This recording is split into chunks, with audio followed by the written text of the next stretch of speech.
Deserve तो हम 15 सीटें ही करते थे, हमारी पार्टी का अपमान किया गया। ये बात जीतन राम मांझी द्वारा कही गई है जब एनडीए की तरफ से सीट शेयरिंग का जो फॉर्मूला है सामने रखा गया।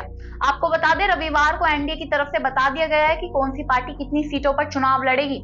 बीजेपी जेडीयू दोनों 101 सीटों पर चुनाव लड़ने जा रही है। एलजेपीआर यानी कि लोक जनशक्ति पार्टी रामविलास चिराग पासवान की पार्टी 29 सीटों पर चुनाव लड़ेगी। वहीं हिंदुस्तानी आवाम मोर्चा और राष्ट्रीय लोक मोर्चा दोनों को 6-6 सीटें दी गई है, जिसको लेकर हिंदुस्तानी आवाम मोर्चा के संस्थापक जीतन राम मांझी ने अपना दुख जताया है। साफ तौर पर कहते नजर आए कि हमारी पार्टी की अहमियत जो है वो लगातार एनडीए घटाता नजर आ रहा है। आपको बता दें, हिंदुस्तानी आवाम मोर्चा की तरफ से लगातार मांग की जा रही थी कि पहले 40 सीटों पर चुनाव लड़ेंगे, फिर वह झुककर 20 पर आए, 20 से 15। उन्होंने 15 से नीचे जाने के लिए मना कर दिया था। लेकिन रविवार को जब ये सूची सामने आती है, ये लिस्ट सामने आती है कि कौन सी पार्टी कितनी सीटों पर चुनाव लड़ेगी, उसने सबको हैरान करके रख दिया।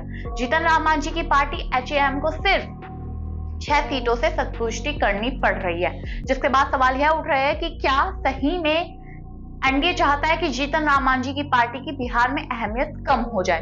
खैर, उनके 4 विधायक ऑलरेडी है, विधान परिषद में भी एक सदस्य है और केंद्रीय मंत्री तो वह खुद है ही। इसी को लेकर कहते नजर आ रहे हैं कि जिसके ना कोई विधानसभा में मेंबर है, ना विधान परिषद में, ना कोई मंत्री है, वह खुद चुनाव हार गए थे, उसे भी 6 सीटें दे दी गई। उन्होंने यहाँ पर उपेंद्र कुशवाहा को तंज कसा, लेकिन हमारी पार्टी की जितनी अहमियत थी हमें उस हिसाब से सीटें नहीं मिली।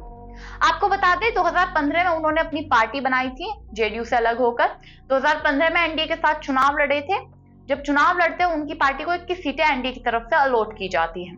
फिर 2020 में जब एनडीए में नीतीश कुमार शामिल होते हैं तो उनकी पार्टी को सिर्फ 7 सीटें मिलती हैं और अब 2025 के विधानसभा चुनाव में उनकी पार्टी को सिर्फ 6 सीटों से संतुष्टि करनी पड़ रही है।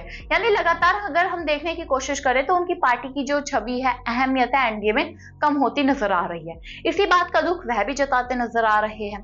खैर, ये दूसरी बात है। अब सवाल यहाँ पर ये उठता है कि क्या एनडीए को इसका भुगतान करना पड़ सकता है कि जिस तरीके से आरएलएम यानी राष्ट्रीय लोक मोर्चा और हिंदुस्तानी आवाम मोर्चा दोनों को बराबर सीट देना, क्या बीजेपी एनडीए के लिए नुकसान पहुंचा सकता है?